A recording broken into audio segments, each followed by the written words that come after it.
Olá, eu sou Marcelo Nunes, da Editora Nauta. E em setembro agora, a Editora Nauta faz 1 ano de vida. E para comemorar esse primeiro ano, eu resolvi fazer umas conversas gravadas com os autores e as autoras que eu publiquei este ano, né? São papos assim bem descontraídos, informais. Eu não sou entrevistador, não sou nada disso. E hoje é o primeiro episódio e nós estamos com uma pessoa aqui muito especial, de quem eu tenho muito orgulho de ter publicado o seu livro, que é o Clay Souza, né? Que esse livro aqui, Não Espera a Colheita Quem Semeia Pássaros, né? É um livro de poemas belíssimo, que é uma reedição, na verdade. Esse livro foi publicado em 2021, né, pela editora Folheando, do Pará, e agora foi reeditado pela editora Nauta. Eu tive o orgulho e prazer de editar este livro, reeditar este livro do Clay. E o Clay, ele está aqui conosco, ele veio de Belém do Pará, porque hoje é o lançamento dele aqui em São Paulo, né? Quando o vídeo for ao ar já terá passado, mas é mais tarde o lançamento. E nós vamos conversar sobre essa obra e também sobre, de uma forma geral, a literatura paraense. Porque o Clay, além de poeta e uma série de outras coisas que ele vai explicar aqui, ele também é professor doutor de literatura da Universidade Federal do Pará. Então, ele sabe tudo sobre a literatura paraense, ele pode nos esclarecer e nos iluminar um pouco, porque eu acho que o Brasil deve ao Pará um reconhecimento maior. Eu falo isso para todo mundo. As pessoas têm uma ideia muito clara do que é o cânone mineiro, baiano, paulistano, carioca, conhecem muito bem o regionalismo nordestino, mas as pessoas ignoram a grande literatura do norte do país. Escritores brilhantes que formam o cânone paraense. E eu falo para todos eles, os autores que eu estou publicando, que eu adoraria ser o embaixador do Pará em São Paulo. Eu sei que eu sou uma editora pequenininha, eu não significo nada, mas tudo que eu puder fazer no meu trabalhinho de formiga para que possa ajudar um pouco nesse reconhecimento, eu farei, porque eu tenho visto escritores absolutamente brilhantes vindo do Pará. Não é à toa que vários deles estão ganhando prêmios aí, como a Monique Malcher, Elias Zacarias, o Ayrton Souza e tantos outros. Bom, mas vamos apresentar o nosso entrevistado de hoje, o Clay Souza. Olá. Tudo bom, Clay? Olá, Marcelo. Prazer estar aqui contigo e poder falar um pouco sobre trabalho e um pouco sobre literatura paraense também. Bom, Clay, a gente vai falar de muita coisa aqui da literatura paraense, inclusive, mas vamos começar com a sua literatura e começar com aquela pergunta clássica. Mas é que eu queria saber mesmo como é que a literatura entrou na sua vida, quando você começou a ler e quando você começou a escrever e quais os autores que fizeram a sua cabeça. O que é que você leu quando você era criança ou adolescente e falou, é isso que eu quero fazer da minha vida? Sim, assim, eu tive uma iniciativa com a leitura que foi um tanto diferente, né? Meu pai, ele trabalhava numa banquinha de fruta, numa feira, e aí ele tinha muitos jornais que ele comprava por quilo, né? E aí eu ficava de tarde para ele, né, algumas vezes, e não tinha o que fazer, né? Aí eu pegava as partes de crônicas do jornal, do Caderno 2, às vezes tem poemas, tem algumas pequenas narrativas, e ficava lendo. Aí depois disso eu passei para os livros, né? E aí depois fui desenvolvendo. Então comecei com os livros que se recomendavam na escola, né? O Alencar, o Machado, né? E aí depois eu já fui buscar mais a poesia, né? Busquei Leminski, né? Aí busquei ler outros autores que circulavam ali na década de 70. E aí depois passei a ler muito o Max Martins, né? Então assim, o Max ele foi muito importante para muitos poetas, né? Muitos escritores. E aí eu comecei a fazer meus livros artesanais. Até hoje eu faço, né? Então eu digo que esses livros industriais, né? Eles são compilações desses livros que eu faço, né? Já tem mais de 25 anos. E aí assim eu consigo estabelecer com os leitores uma relação de proximidade, até de crítica, né? E aí depois eu reúno e coloco nos editais, né? E os livros passam nos editais e são publicados, né? Esse daí foi um dele que teve um concurso pela literatura e fechadura.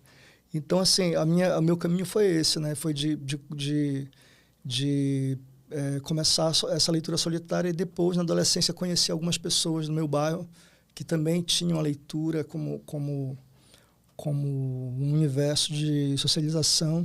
E também muito a música, né? A música entrou, assim, o rock, a MPB, e eu comecei a prestar atenção na letra, né? Eu sempre ia lá e perguntava de quem era aquela letra, então a poesia cantada também ajudou a me formar nesse sentido.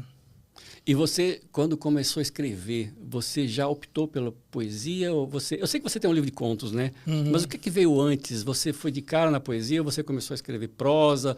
Como é que foi essa... Não, sempre poesia, né? Sempre poesia. Assim, o contato com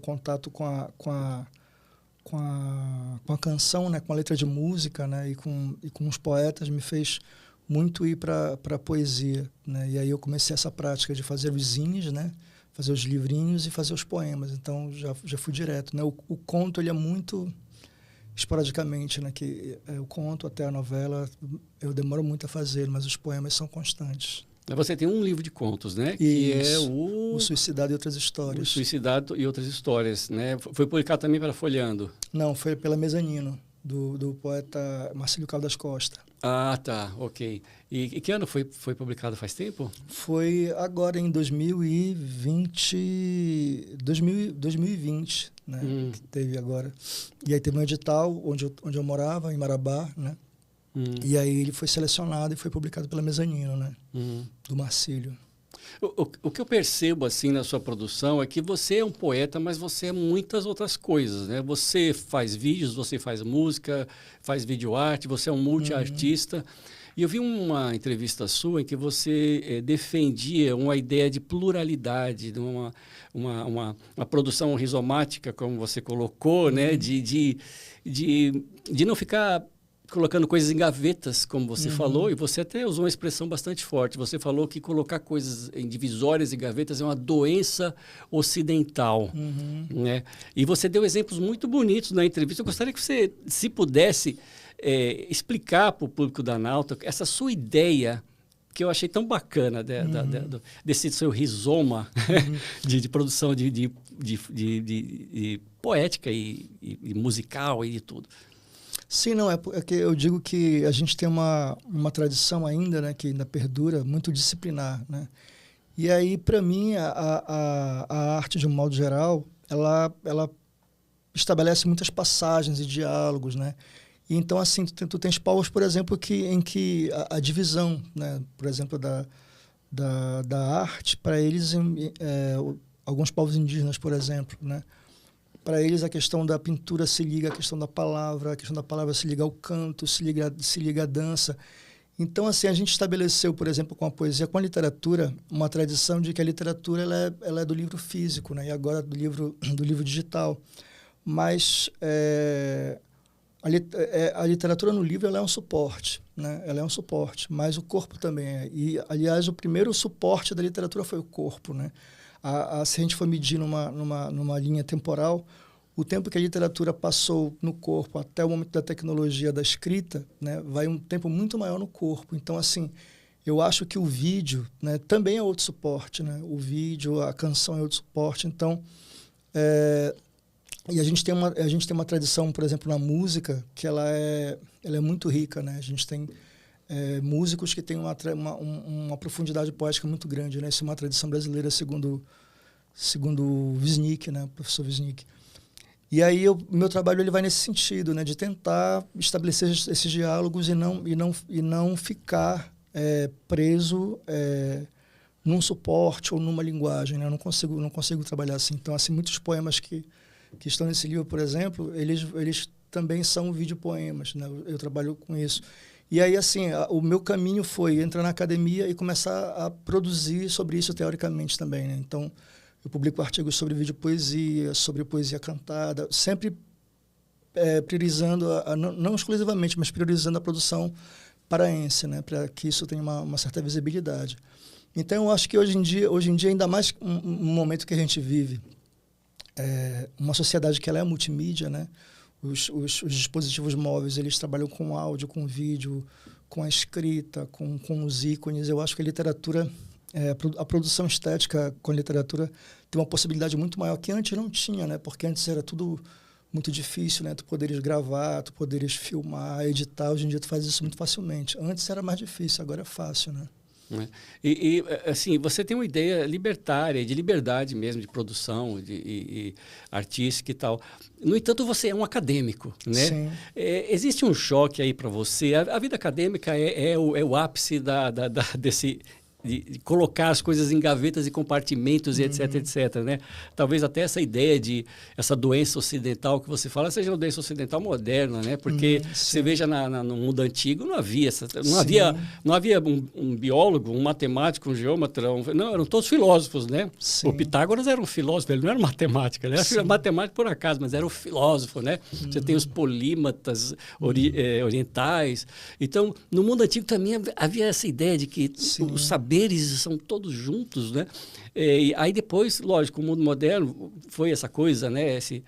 Talvez esse momento cartesiano, poderíamos chamar, de muito, muito racional e agora vamos dividir tudo, né? E isso talvez vá contra tudo isso que você está falando. No entanto, você está na academia. Isso é um choque para você, você se sente preso. Como é que é a sua vida acadêmica? Você tenta se libertar disso? Como é que é? Sim, é assim, a questão da academia é uma coisa interessante. Uma vez vendo uma entrevista do Haroldo de Campos, no Roda Viva, né? E aí um poeta, professor da USP, fez o questionamento dele para ele em relação aos autores de que ele gosta, que ele traduz e tal. Aí ele falou assim, olha, eu fiz a minha paideuma, né? Façam de vocês. E aí eu tomei para mim, digo, é isso, né? Então, assim, eu produzo essa coisa que é multilinguagem, que é interartes, né? E aí eu comecei a fazer um recorte nos autores paraenses que trabalham com isso, entendeu? Assim, por exemplo, tu tens o Max Martins. Ele não trabalha exclusivamente com essa questão, mas ele tem alguns textos dele em que ele faz uma conversa com o Miguel Chicaoca, que é fotógrafo, por exemplo. E aí eu comecei a pegar isso no Cecim, no Max, no Paz Loureiro, né? Então comecei a pegar essa produção e dizer, olha, existe já uma pequena tradição, né, de autores que já arriscam esse diálogo interarte. E aí eu coloquei isso na pesquisa. Então, assim, eu trabalho a pesquisa nesse sentido, eu trabalho a extensão nesse sentido, eu dou oficinas de produção de videopoemas, de fotopoemas em dispositivos móveis.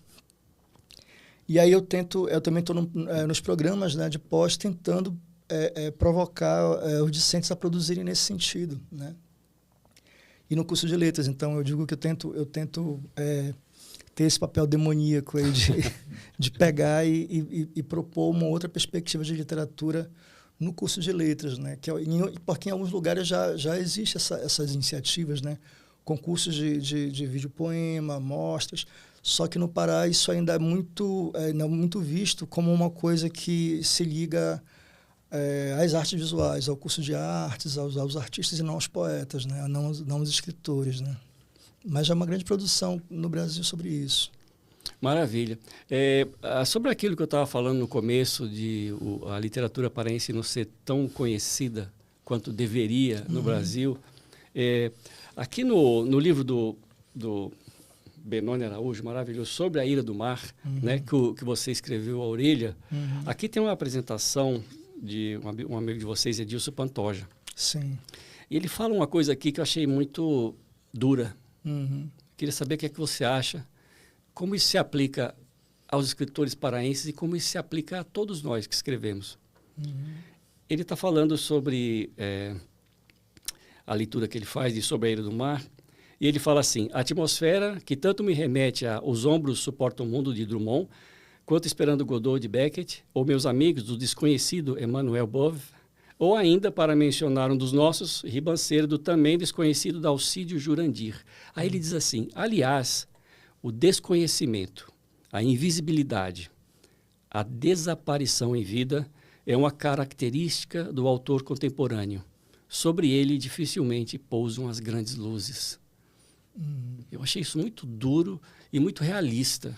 O que é que você acha disso?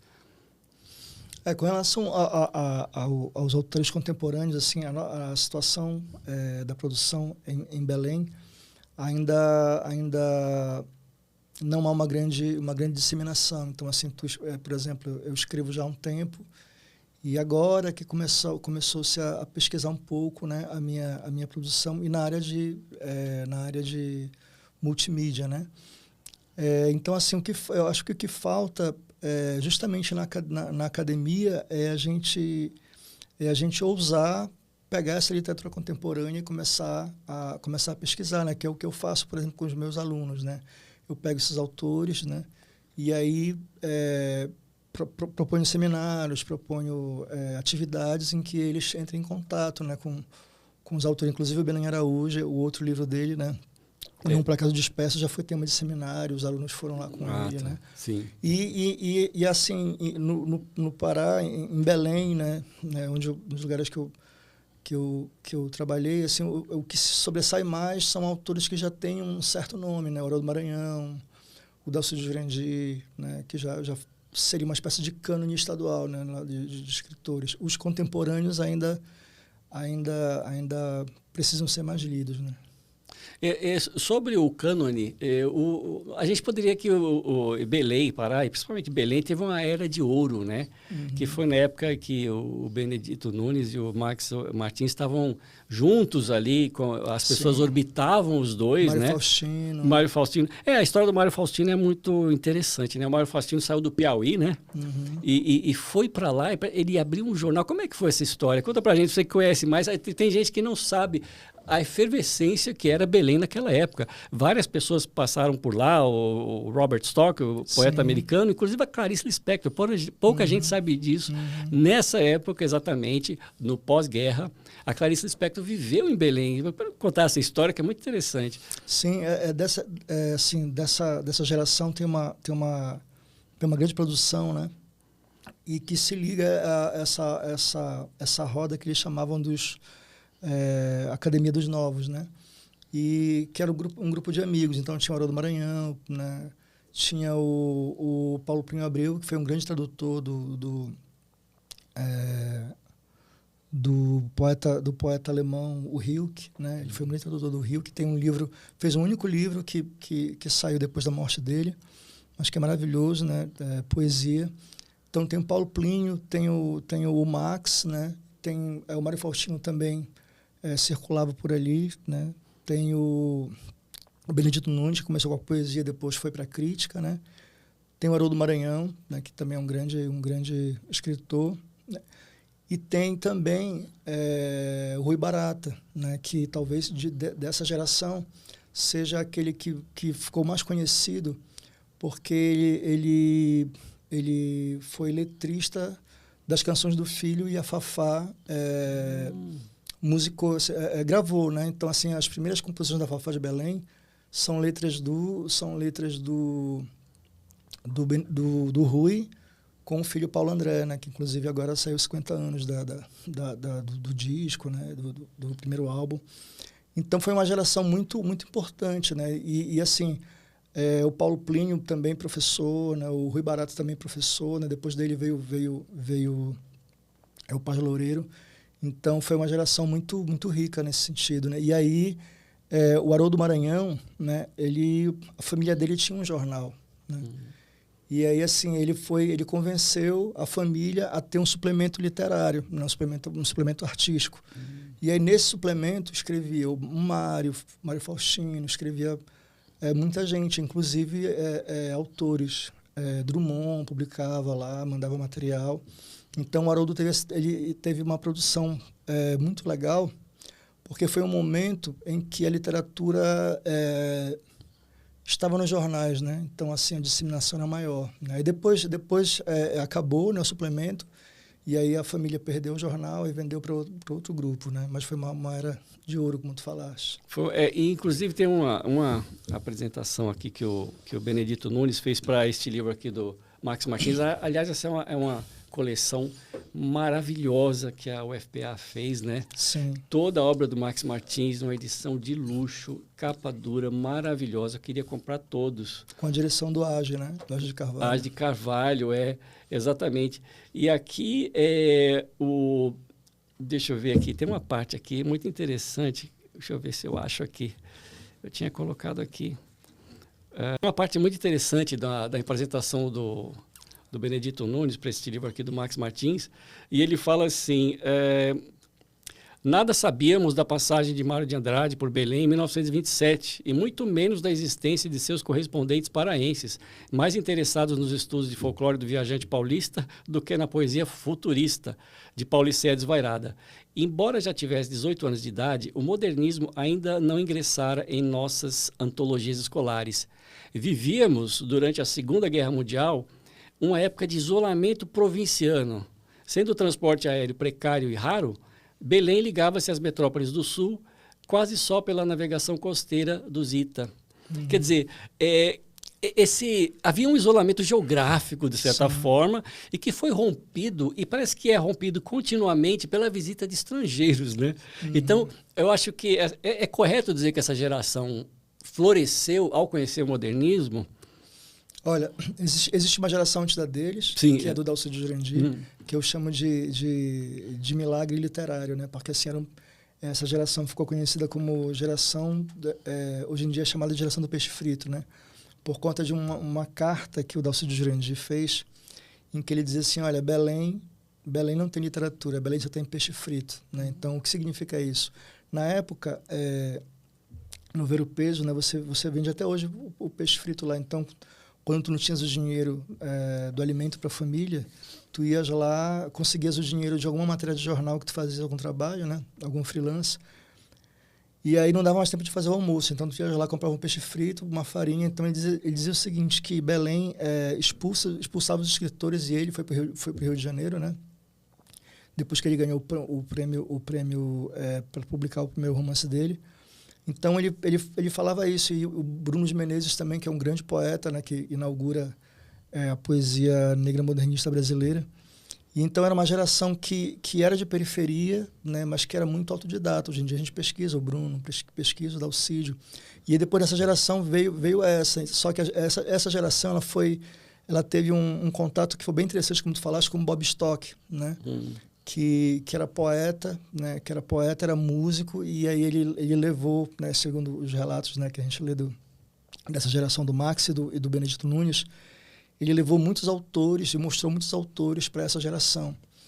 E então eles acabaram sendo influenciados, né? Então, esse isolamento acabou criando uma produção que se diferencia em relação ao resto do Brasil, acredito, muitas vezes, por conta dessa dificuldade do contato, né? Então, é uma cena que tem uma cara muito própria nesse sentido, né? E depois que abriram mais estradas, esse contato ficou mais fácil, né? Mas antes era bem difícil mesmo.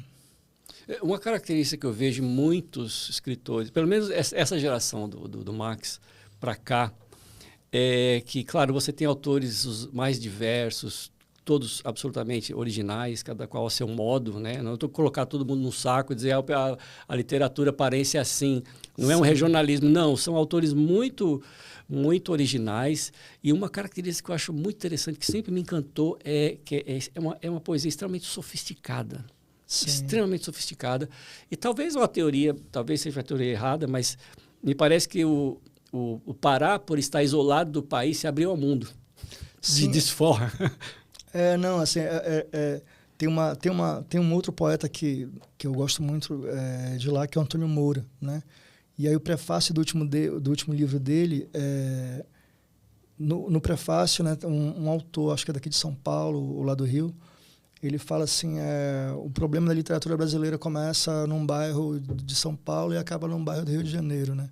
Então, assim, por a gente tá um pouco alheio a esse circuito, né, essa cena, a gente acaba criando uma própria cena, né? Então, por exemplo,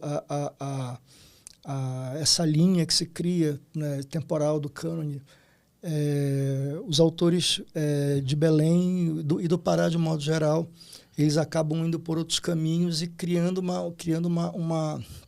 uma produção própria que é bem interessante, né? Então, por exemplo, o Max ele pegou, num dado momento, trabalhou um pouco com os elementos do concretismo, mas juntou ali alguns elementos do Zen e aí foi criando uma poesia que é muito própria dele, né? Então, para mim, o Max é um dos grandes poetas brasileiros hoje, né? Então, assim, isso foi fazendo com que essa produção, né, desde Bruno de Menezes, né, desde Bruno de Menezes, eu acredito, e passando por Max depois por o Rui Barata, foi criando uma tradição local em que a gente se espelhou, né? Assim, então, por exemplo, não a gente que eu antes, por exemplo, né, imolava muito o Max, mas depois, olha, é preciso dar essa continuidade. Então, são autores em que a gente se espelha, né? Ele, o Paulo Plínio, por exemplo, né? que também é um grande autor. Então, para a gente, isso foi um elemento que eu achei bem interessante na construção poética desses autores contemporâneos, né? Há muitas menções a poetas estrangeiros, né? O Paul Celan é um nome muito romeno, né? Muito comum. Inclusive, nesse livro aqui, o Pantoja fala que o Benoni não precisa ser tão servil ao Max Martins, que ele é bom o suficiente, é contemporâneo. Eu concordo, claro, naturalmente você venera, né? Um grande autor como esse, que tem um corpus tão rico e tão extenso, você só pode venerar, né? É difícil você não venerar um autor dessa envergadura, né?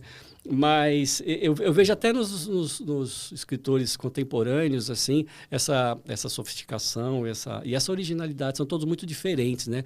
Eu publiquei na Nauta, eu comecei, na verdade, a me inteirar mais pela literatura paraense, porque o segundo livro que eu publiquei foi este aqui, do Rafael Azevedo, Lágrimas sobre a Pastoral. Você conhece o Rafael? Eu conheço, ainda não li o Rafael, mas conheço. A gente, como eu te falei, né, a cena em Belém, todo mundo se encontra, né?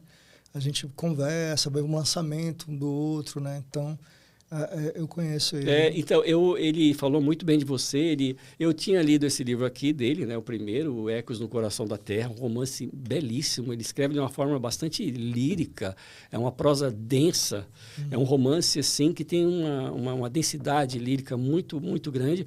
E quando eu abri a editora, eu saí à cata de escritores, né? Muitos, ninguém me conhecia, né? Muitos falavam, tenho, mas eu mandei para outros lugares, tenho, mas eu mandei para um prêmio.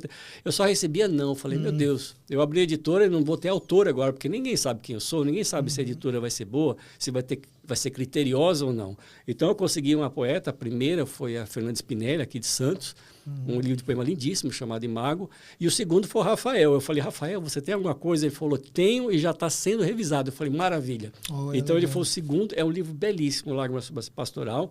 Então, foi o primeiro autor paraense que eu publiquei. Depois eu publiquei publiquei você, né? Eu Não Espero a Colheita Quem Semeia Pássaros. Depois publiquei o Benoni. E agora eu estou publicando dois, que é um jovem chamado Leandro Machado, da cidade de Breves. Olha, Breves, Breves, ele é um romance chamado Caapora. Eu quer saber sua opinião sobre isso. Eu não sei o que você acha sobre isso, sobre a literatura de Edir Augusto. Sim, conheço. Que escreveu Psica, Bel-Réu. O Leandro, ele escreve sobre esse lado de Belém. É um lado, assim, que não é bonito. Como toda cidade e todo estado brasileiro tem um lado feio, né?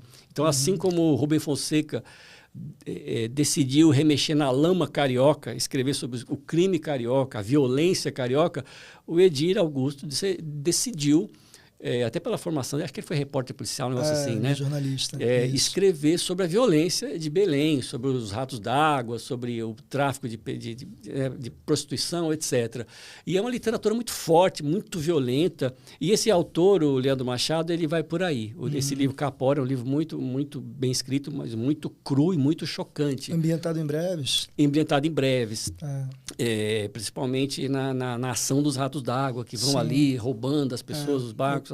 Eu trabalhei em Breves durante um ano. Breves é de barco, são 12 horas de Belém, de barco. 12 horas? 12 horas. É o Marajó da floresta, né? Porque o pessoal pensa que Marajó é uma ilha pequena, mas para dar a volta no Marajó, tu levas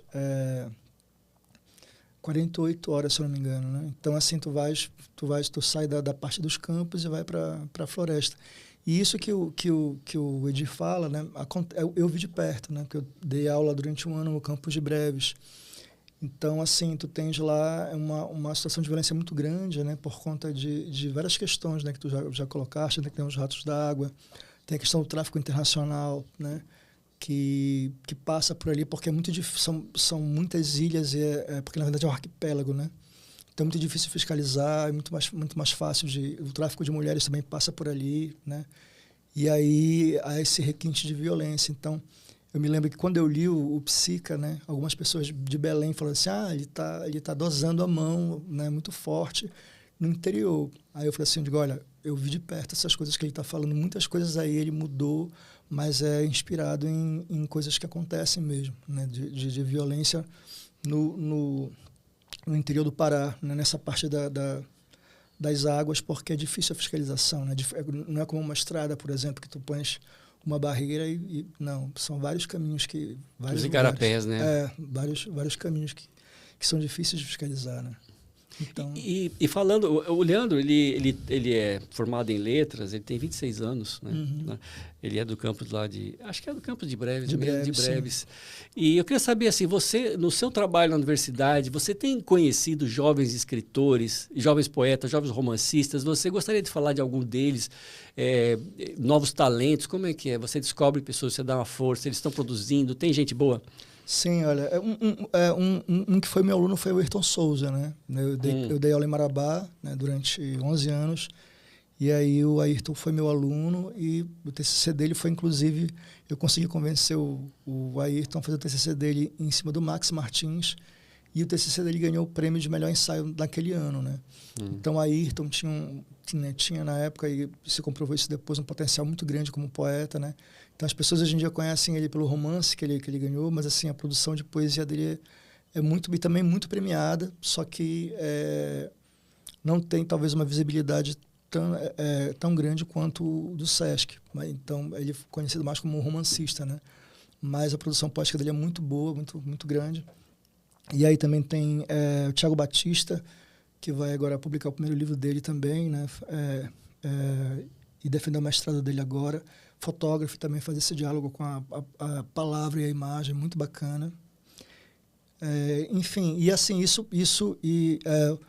dos meus contemporâneos, o Belém Araújo, né? A gente não só, que é uma coisa interessante da cena de Belém, como a cena de Belém é muito pequena, a gente não apenas escreve, a gente produz a cena também. Então, assim, eventos na universidade enquanto estudantes, depois enquanto professores, publicação de revistas, de livros, plaquetes, né?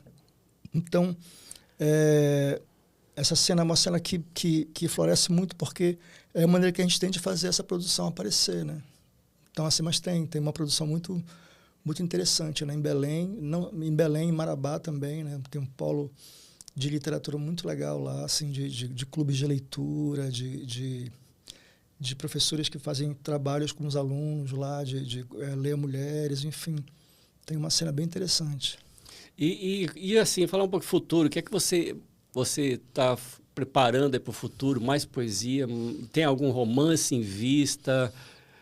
Ou você não se interessa por romance, você vai continuar na poesia mesmo? Fazer outro de contos? Como é que tá? Olha, não, assim, eu tenho uma novela que eu escrevo já ela, acho que há uns 8 anos escrevendo, né? Mas ela nunca fica pronta, né? Como eu te falei, eu me sinto mais à vontade com a poesia. E aí, que trata sobre um massacre que houve em Marabá, o massacre da Ponte, né? Que em 87. Mas ainda não está pronto, né? Inclusive, hoje eu recebi uma ligação de um amigo que ele quer fazer um roteiro disso para um filme, né? Aí talvez vire um roteiro de filme. Mas, assim, depois do... Porque o Não Espera a Colheita, que é Semeia Pássaros, ele é uma segunda edição, né? Então, depois dele, agora, eu publiquei um livro eu vou publicar ele agora vou lançar ele dia 6 de setembro, que é o Silêncios a Plenos Pulmões, né? Que foi resultado de um prêmio, o mesmo prêmio do Sob a Beira do Mar, né? Do Belém Araújo. E aí esse vai ser o meu novo livro, né? E fora isso, as experimentações em vídeo e também um álbum, né? Um álbum que eu chamo o nome da minha banda, que é Coan, que é uma homenagem ao Max. E o nome do álbum é Poesia para Dançar, né? Porque eu peguei os ritmos dançantes, né? Lá do Pará, né? O brega, o Technomelody tem, né? Também não. Isso. Não, assim... O Leandro fala o Technomelody. Eu peguei esses ritmos, né? Do brega e tal, né? Porque o Technomelody é mais recente, né? Tá. E aí eu peguei o brega, peguei a cúmbia, né? O pessoal chama de guitarrada. A guitarrada. Só que aí eu coloquei, né? Distorções. Né, o trabalho poético, né? Sim, mas... Porque geralmente são músicas que as pessoas não prestam atenção na letra, né? É mais para dançar mesmo, né? Sim. Só que aí meu trabalho é isso. Eu digo, olha, você vai dançar poesia, né? Dá para dançar, mas dá para ouvir também o texto poético. Interessante. Né? Aí vai ser lançado agora em ou setembro ou outubro, né? Eles estão em fase de mixagem agora lá, o disco.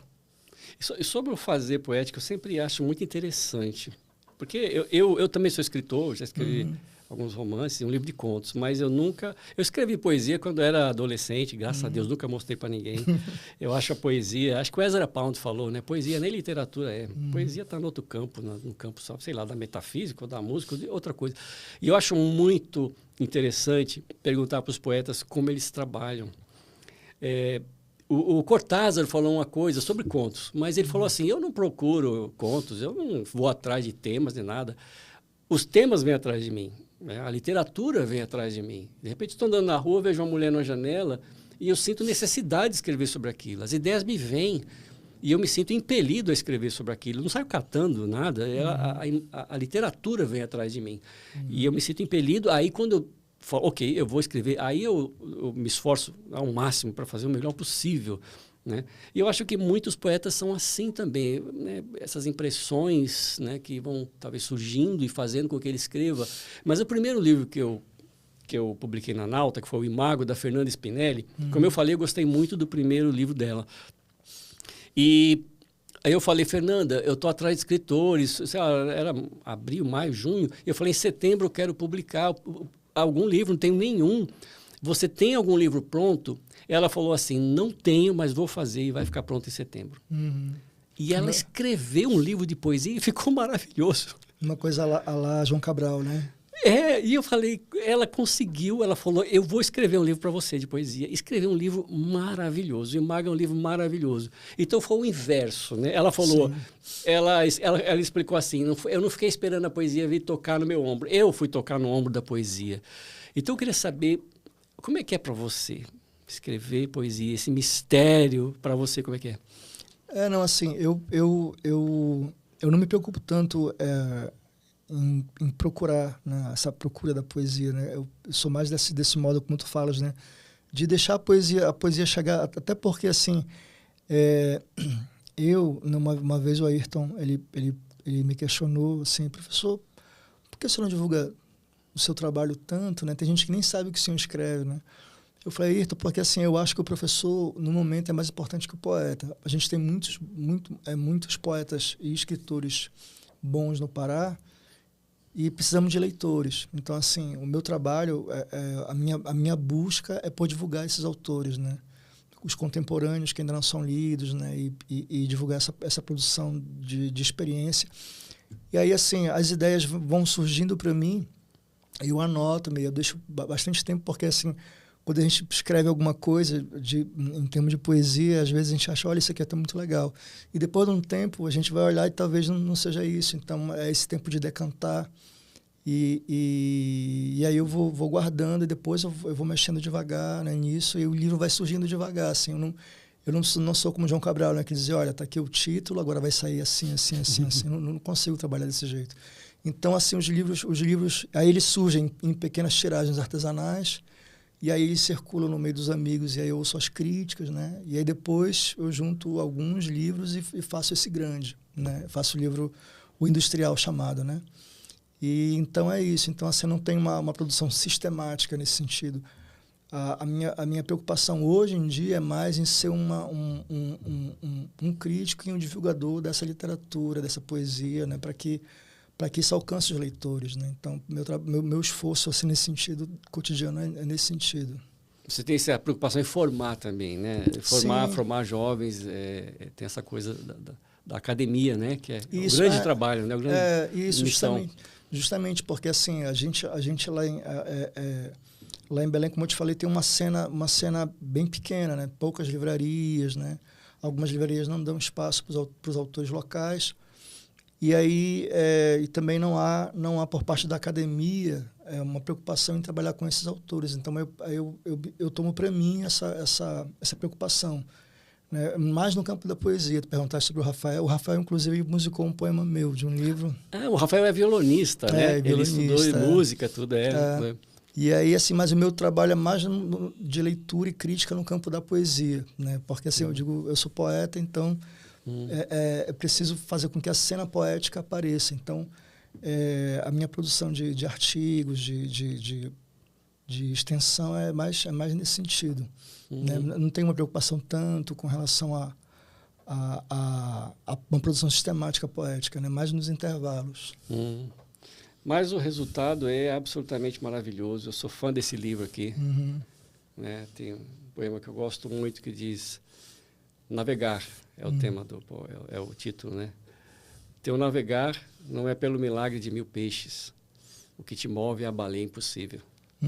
Isso é tão bonito. Eu fico imaginando o Antônio Abujamra falando isso. Dando peso a cada palavra, né, que eu não sei dar. Então, eu queria te agradecer muito pela conversa. Adorei essa conversa. Eu queria terminar pedindo para você ler algum poema seu. Você poderia ler algum livro, algum poema que... então, a gente vai encerrar, pessoal, essa conversa, esse papo super legal. Adorei conversar com o Clay. Então, ele vai ler um poema do livro dele e a gente se vê no próximo papo. Eu queria ler um poema que trabalha um pouco a questão do que foi, né, alguns dias passados, né, a situação da pandemia, né? Deixa eu só tentar achar aqui. A nossa... Incalculável. Incalculável. Dentre os últimos números apresentados pela Secretaria de Saúde, havia um que cuidava do pai e outro que cuidava da mãe. Dentre os últimos números apresentados pela Secretaria de Saúde, havia um que todo ano organizava o bloquinho de rua no carnaval. Dentre os últimos números apresentados pela Secretaria de Saúde, havia um que estava quase conseguindo juntar todo o dinheiro para comprar aquele terreno para a família sair do aluguel. Dentre os últimos números apresentados pela Secretaria de Saúde, havia um que tinha medo de deixar os filhos sozinhos no mundo, mas que não podia dizer não àqueles doentes que chegavam aos montes no seu plantão. Os últimos números apresentados pela Secretaria de Saúde são uma soma de perdas que não cabem em cálculos ou números. É isso.